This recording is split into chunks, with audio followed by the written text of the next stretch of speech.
some of the most expensive choices that taxpayers are going to have to make are on that other side of the sample ballot you get in the mail. As I stated a moment ago, we have two ballot questions in New Jersey. The second one has drawn the ire of conservatives and environmentalists, which is a little bit strange. So maybe you could talk to us just a little bit about Ballot Question 2 and why your organization, Americans for Prosperity, has come out so strongly against it. Well, thanks, Matt, for letting me talk to you for a little bit and getting this out. But the reason why we've been against this particular ballot question and why we've been fighting it for 2 years now is due to the fiscal recklessness that this presents. We have a transportation trust fund that we are told is broke and that we are told there's no money for, and so we're going to see a gas tax coming down the pike.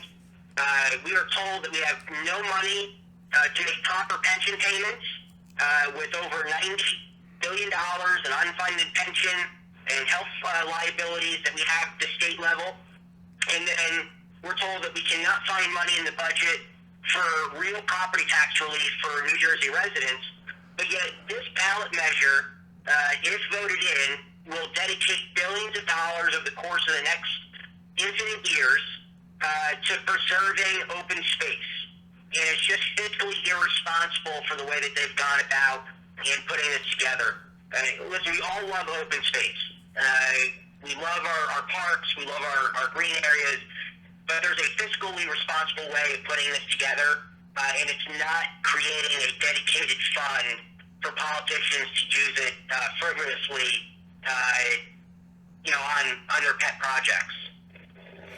Yeah, and Darren, to me, that's one of the most remarkable aspects of Ballot Question 2.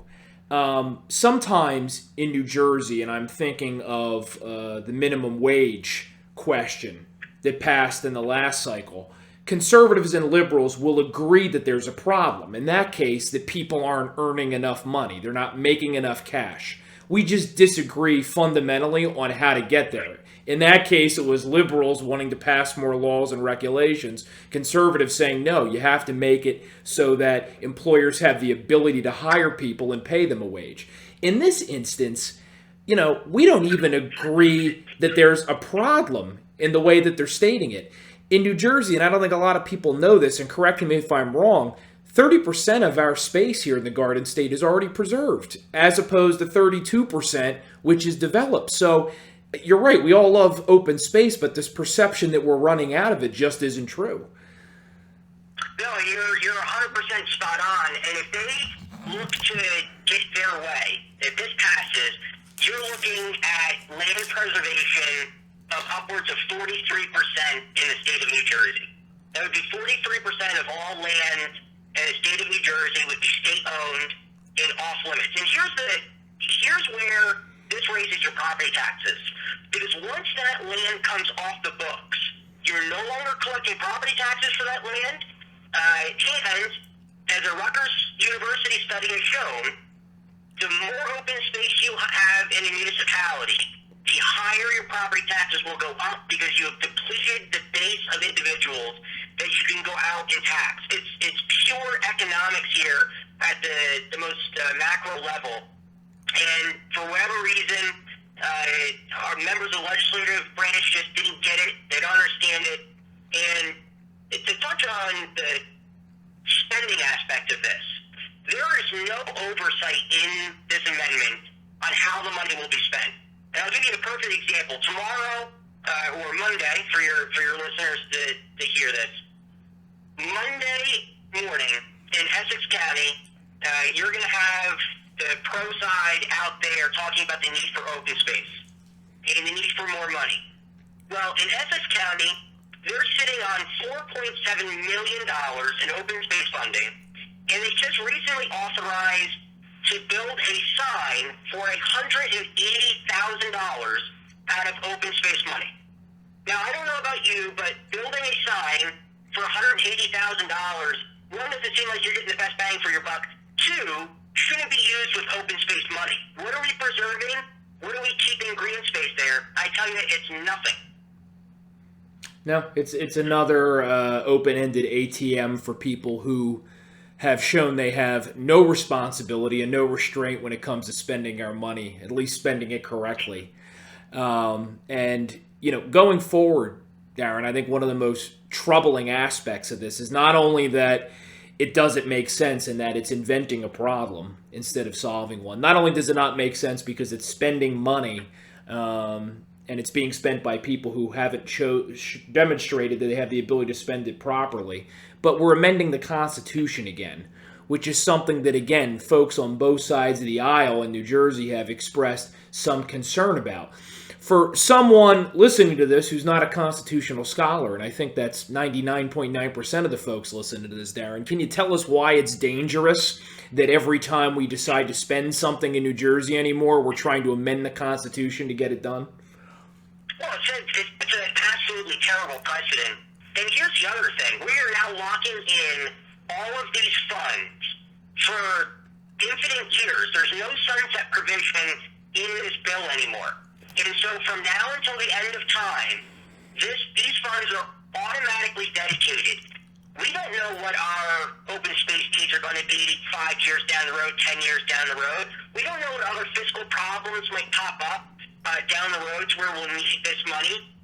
And that's why this is fiscally reckless and dangerous to put into the Constitution. Because once it goes into the Constitution, it will be very, very difficult to get it out of the Constitution, because it would have to go back through the legislative process. You would have to have supermajorities to pass it, and then it would have to go back to the ballot box to get a removal by voters in the state of New Jersey. And I think we all know how difficult that would be. I mean, you're seeing how difficult it is, even on our end, to where you have environmentalists pouring hundreds of millions of dollars of outside money into the Vote Yes campaign. Now, we're spending a chump change compared to what they're spending. They've already spent $500,000 trying to encourage people to vote yes, compared to our, at best, when it's all said and done, $60,000. It's spending us 10 to 1 to get this thing passed. So the environmentalists have an agenda here, and that is to stop progress in the state of New Jersey. And they don't care about fixing our pension system. They don't care about fixing our roads. And they certainly don't care about property tax relief, because if they did, they would have all said, hey, this is reckless. Let's put this money to fixing the roads. Let's give folks property tax relief. Let's go ahead and fund the pension system. Of course, the real test is going to come on Tuesday, when everyone goes to their voting booths and they close that curtain and they cast their votes and we find out exactly where everybody is. But I'm amazed by how much the no movement is resonating in New Jersey. And I know you and I, Darren, talked offline about how, unlike past years, it seems as if New Jerseyans are really paying attention to this issue. What do you ascribe that to? I think you can look to the fact that we are struggling financially as a state. Even Gordon Tinnis of New Jersey Policy Perspective put it right. We are on the brink of a failed state here in New Jersey. And we have all of these outstanding debts. We have all of these unfunded liabilities. We have a tri-state trust fund that's broken. And yet we're going to spend billions of dollars in open space. And I think that people in New Jersey are tired of it. They have a real opportunity on Tuesday to go into that booth, push the button for a no vote on question 2, which would send a clear message to Trenton politicians that it's time to get our priorities in order.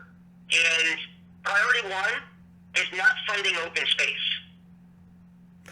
Yeah, and put another way, what good is open space here in New Jersey if nobody can afford to live here and enjoy it?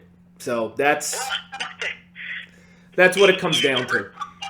You raise an excellent point there. All the studies show that this does raise costs. It raises property values. Listen, new families trying to get into the market here in New Jersey are at a great disadvantage as it is because of the cost.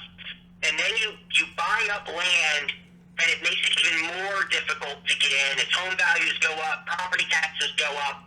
It really boxes people out of the market. And we already just saw last week a study come out and say that we were the worst state business-wise with our taxation, mainly to do with property taxes. And every politician talks about the need to lower property taxes, but they don't do anything about it. And this is a good way for folks to go to the ballot box, say, you know what, enough is enough. It's time to focus in on the priorities. Vote no on question 2. AFP New Jersey has done tremendous work to try to raise awareness on this issue. Darren, between now and Tuesday when they head to the polls, if anyone listening to this wants to get more information about Ballot Question 2, where do you recommend they go? I recommend coming to our website, AFP-NJ.com, and you can print out a PDF of all the information that we just discussed, dealing with the Transportation Trust Fund, the fact that we have all these unfunded liabilities, the amount of land that is already preserved. I mean, you can see it all. It comes from New Jersey DEP. You can see all of the people who have also echoed the vote no, whether it's the Bergen Record, other conservative groups, liberal groups like New Jersey Policy Perspective, even the DEP and other environmental groups have come out and said that this is a bad idea and folks should go out and vote no. So you don't have to take my word for it. If you want to go see other people saying it, take a look at our website, AFP-NJ.com. Darren Iwicki, my friend, thanks so much for talking to us about this. Thanks for kicking some serious butt on this issue. You guys are doing great work. Here's hoping for the best on Tuesday and that this ballot initiative gets shot down. And then, of course, afterwards, we look forward to talking to you and everybody else over at AFP in New Jersey about the Transportation Trust Fund and all those fun things we're going to be debating into next year. I can't wait. Never a dull moment in the great state of New Jersey. Thank you, my friend.